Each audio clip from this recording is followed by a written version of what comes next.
The Florida Legislature is attacking plant-based meat, but protecting plastic bags and styrofoam food containers. Another day in Tallahassee of doing just what a handful of big corporations want them to do. Coming up, an update from Day 8 of the Florida Legislature's 2025 session.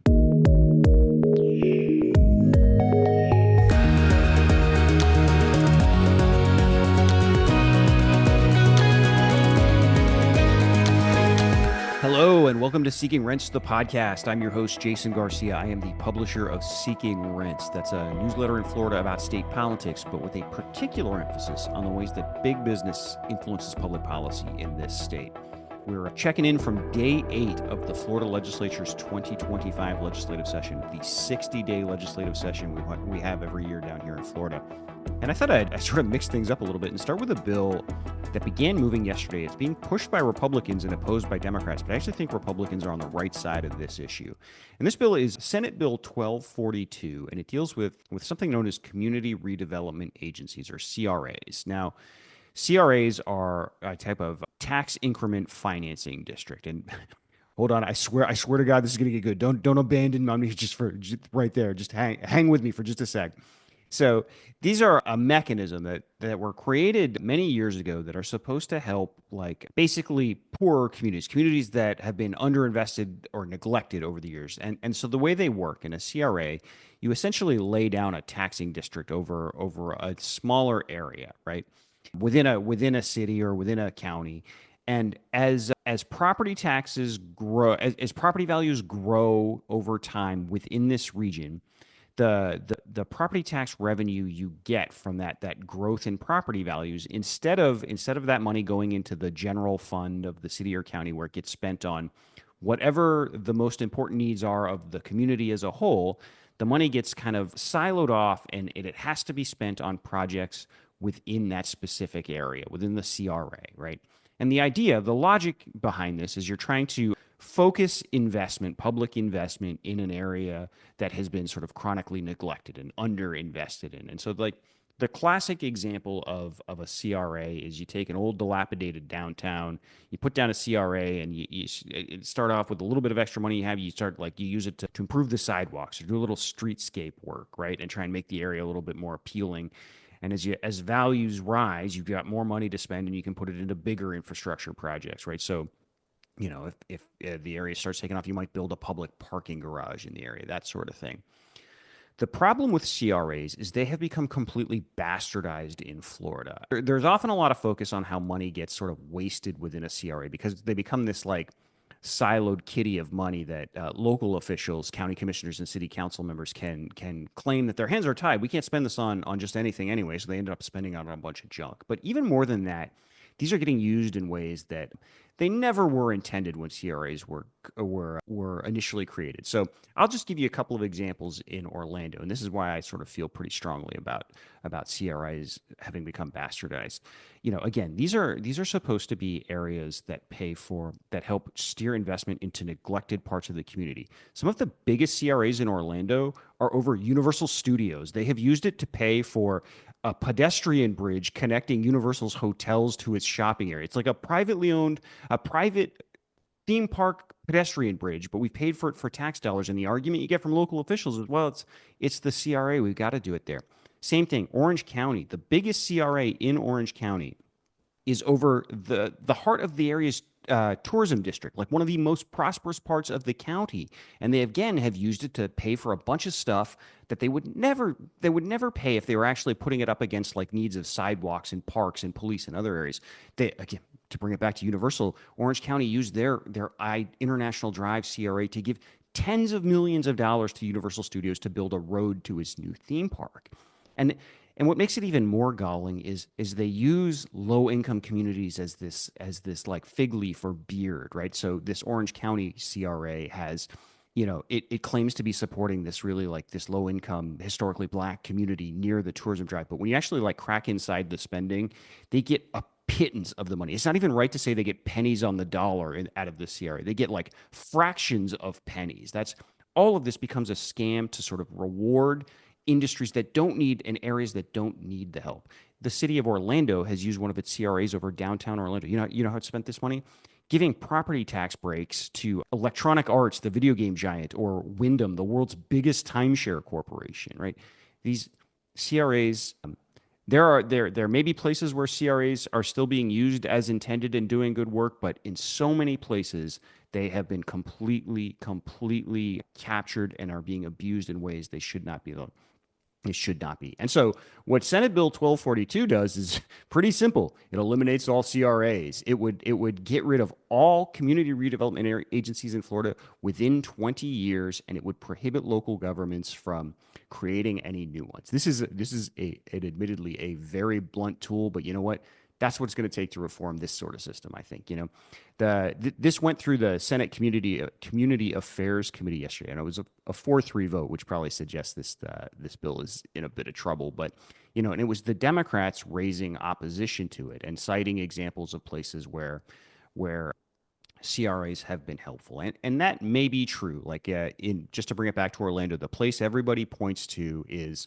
There's a little community outside of Orlando called Winter Garden where they've used a CRA, has helped them to sort of like revitalize their downtown. And it's now arguably the cutest little suburban downtown in Orlando. But for every one of those, there's 3 of Universal Studios, International Drive, and downtown Orlando feeding money to giant corporations like Electronic Arts and Wyndham. Although I think Wyndham is called Travel and Leisure now, because everybody knows if you're a timeshare brand, the last thing you want people to think of when you're selling them something is timeshares. So anyway, this is a pretty blunt tool. I think it's going to require this kind of wholesale pull this stuff back and then rip it out root and stem, and then figure out how to come back to the places that we're doing it right. We can rebuild in a much more targeted way to help those communities doing it right. But CRAs, If this bill passed, I would be overjoyed. They ought to community CRAs in Florida need to be fired into the sun, as far as I'm concerned.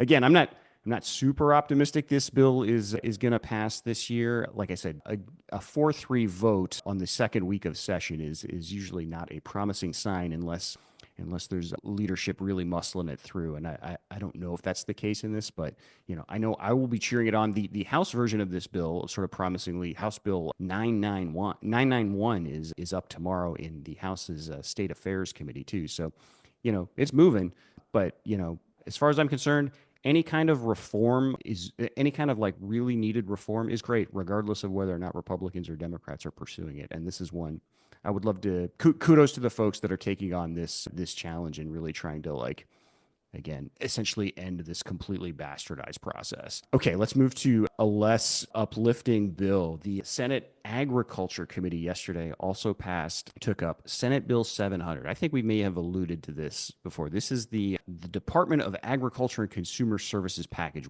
This is the bill being pushed by Wilton Simpson, the state's Republican Agriculture Commissioner. He's trying to brand it as like the Florida Farm Bill.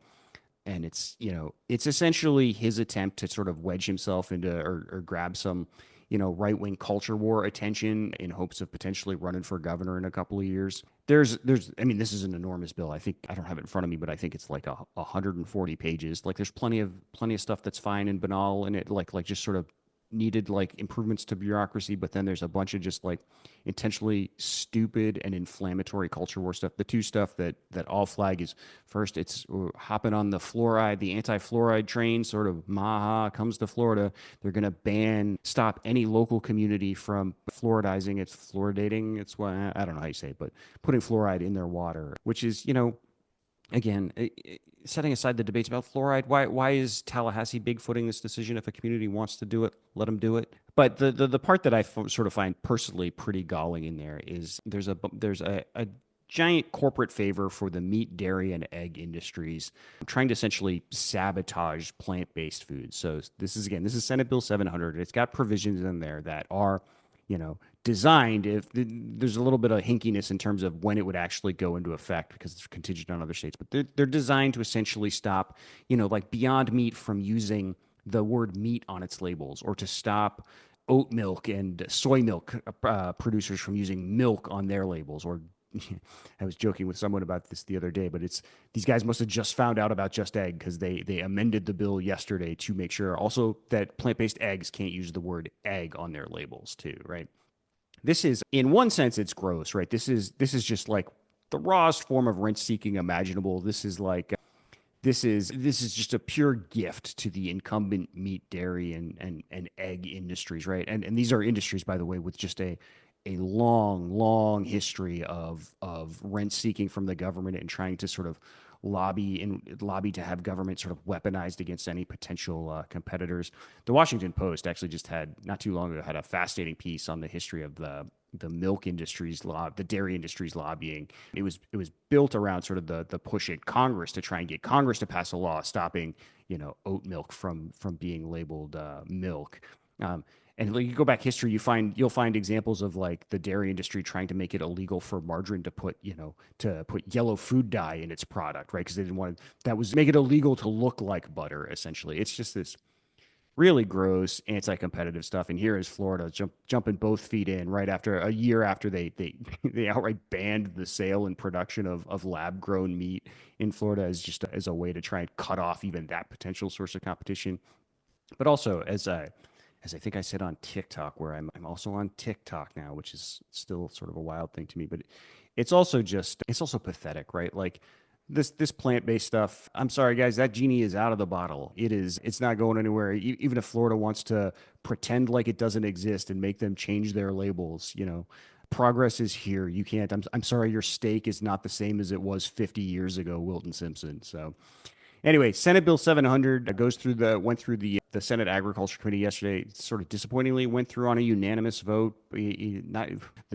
Not even the Democrats on that committee even asked a single question about the plant-based sort of anti-competitive stuff in there, which is, the Florida Senate is an interesting place sometimes.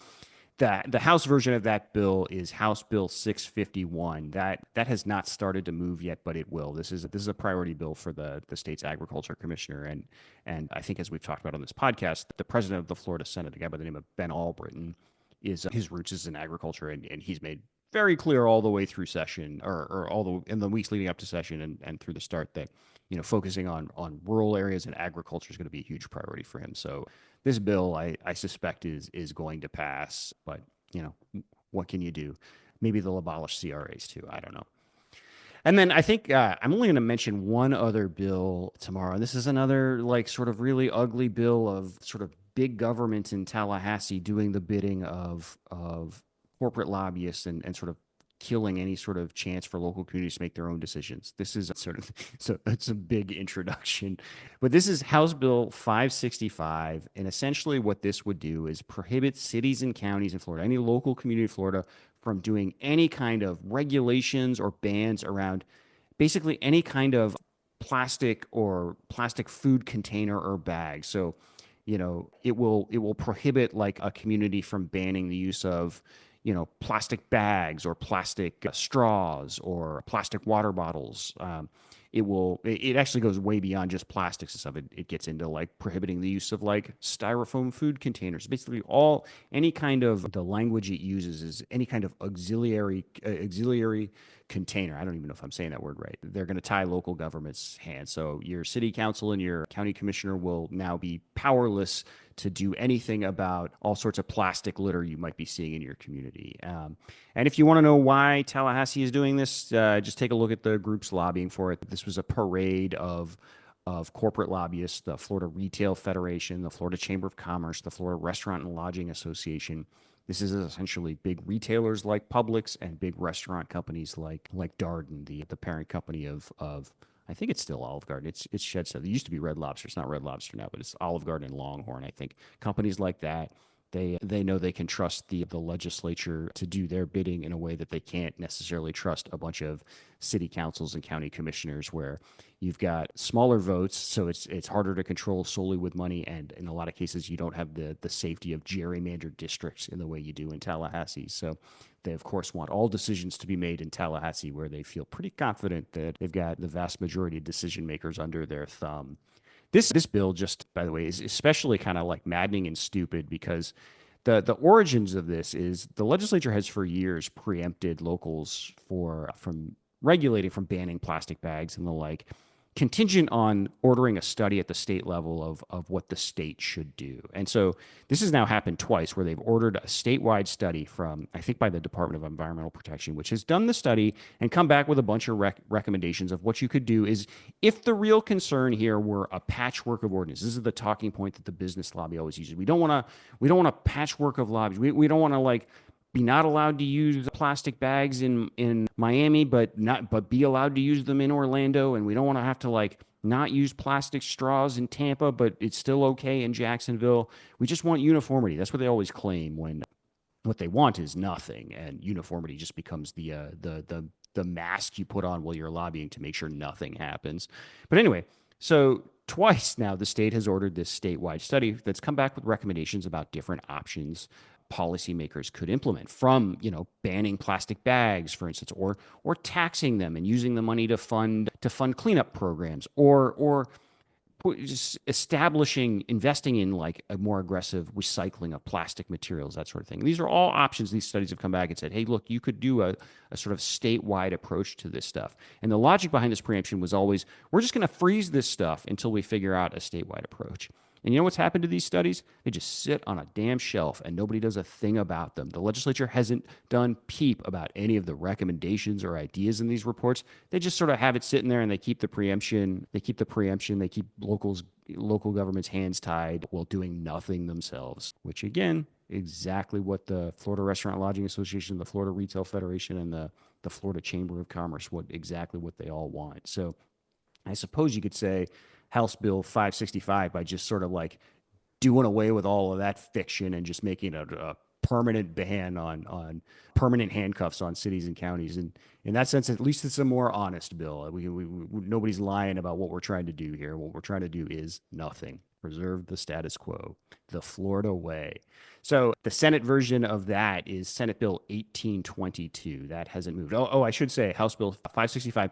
It went through the House Natural Resources and Disasters Subcommittee yesterday on a 13-5 vote. This was one of those straight party line votes. I believe it was every Republican on the committee voted for it. Every Democrat opposed it. So we'll throw links to all the bills into the show notes, and each one of those will take you through. You can click right through to find the votes, to find how each individual member voted on these bills. So that can be a useful tool if you want to figure out who to send an angry email to, or maybe if it's someone who voted to abolish LCRAs, maybe send them a nice note and tell them to keep their foot on the gas, at least on that one particular issue. So okay, we're going to leave it here. We'll be back again definitely tomorrow. This is already, we're already sort of midway through day 9 as I'm taping this, about lunchtime on Thursday, and there's been some pretty ugly stuff. Ugly bills are really starting to move. So we're going to get more into some of those tomorrow. So we'll be back again soon. As always, however you're watching or listening to this, just please make sure to click the like and subscribe buttons and leave a review or a comment. And then if you haven't already, please think about signing up for a subscription for the email, seekingrentsfl.com. Subscriptions are free, but there is that option to voluntarily pay for a subscription if you can afford it. All right, we'll talk again very soon. See ya.